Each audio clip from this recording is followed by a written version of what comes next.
Setiap orang sukses hampir semuanya dulu adalah orang susah. Mereka bekerja keras dan akhirnya mendapatkan apa yang mereka idamkan lewat perjuangan yang berat.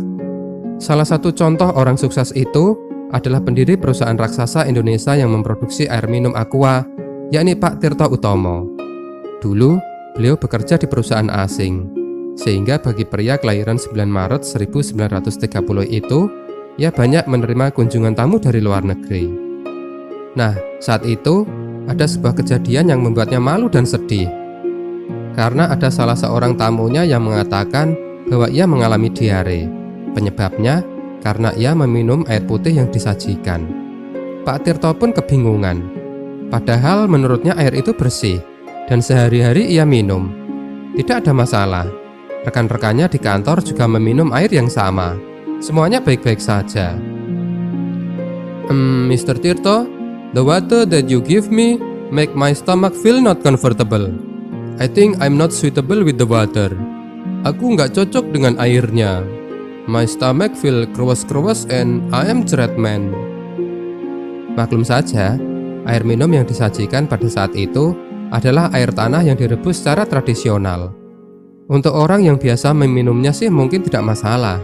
Tapi bagi para tamu asing yang selalu minum air yang higienis, itu adalah sebuah bencana.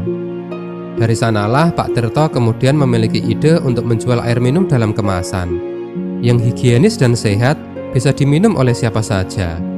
Karena pada saat itu di Indonesia belum ada yang memproduksi. Pak Tirto pun lalu meminta adiknya untuk bekerja di perusahaan air minum dalam kemasan di Thailand. Tujuannya untuk belajar agar memahami dengan sejelas-jelasnya bagaimana produksi air itu dilakukan beserta cara memasarkannya. Setelah Pak Tirto mengetahui cara membuat air minum dalam kemasan, ia lantas mengundurkan diri dari perusahaan asing tempatnya bekerja dan mulai mendirikan perusahaan air minum kemasan di Bekasi pada tahun 1973. Perusahaan itu ia namakan PT Golden Mississippi. Produksi dimulai pada Agustus 1974 dengan produk pertamanya menggunakan wadah botol kaca berukuran 950 ml. Nama Aqua awalnya adalah Puritas, namun kemudian diganti dengan nama Aqua dengan alasan mudah diucapkan dan merepresentasikan air secara langsung. Apakah penjualan Aqua langsung bagus pada saat itu? Apakah Aqua langsung disukai oleh konsumen? Oh tidak, malah sangat buruk sekali.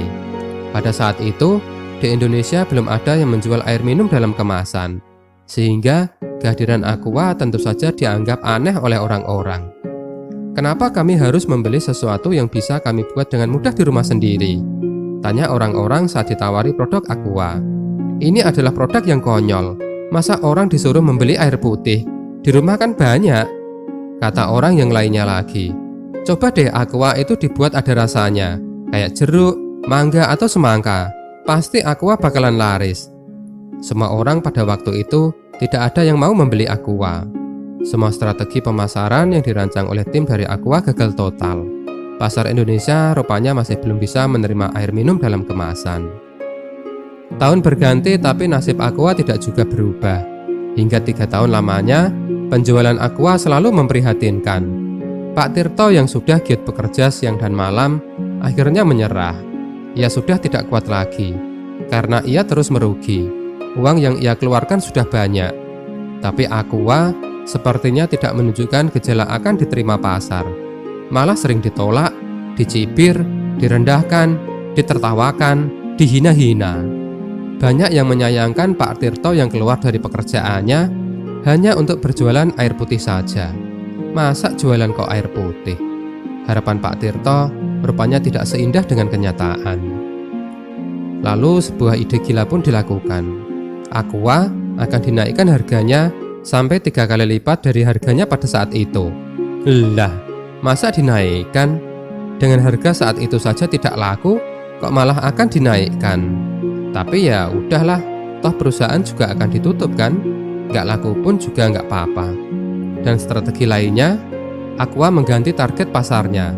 Dari yang semula mengincar masyarakat biasa, beralih ke perusahaan asing. Memang sih segmen pasarnya sangat kecil sekali, tapi tetap layaklah untuk dicoba.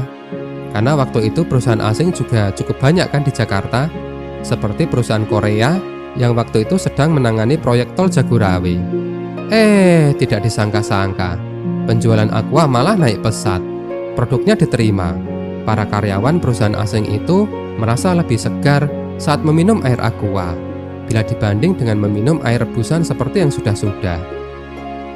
Agaknya orang mulai percaya bahwa air minum Aqua merupakan air minum dengan kualitas tinggi justru saat harganya dinaikkan. Aqua mulai bangkit dari perusahaan yang hampir terjerembab menjadi jaya dan makmur sejahtera. Aqua menggeliat, apalagi saat ditemukan teknologi botol air minum dalam kemasan plastik sehingga Aqua jadi lebih mudah didistribusikan.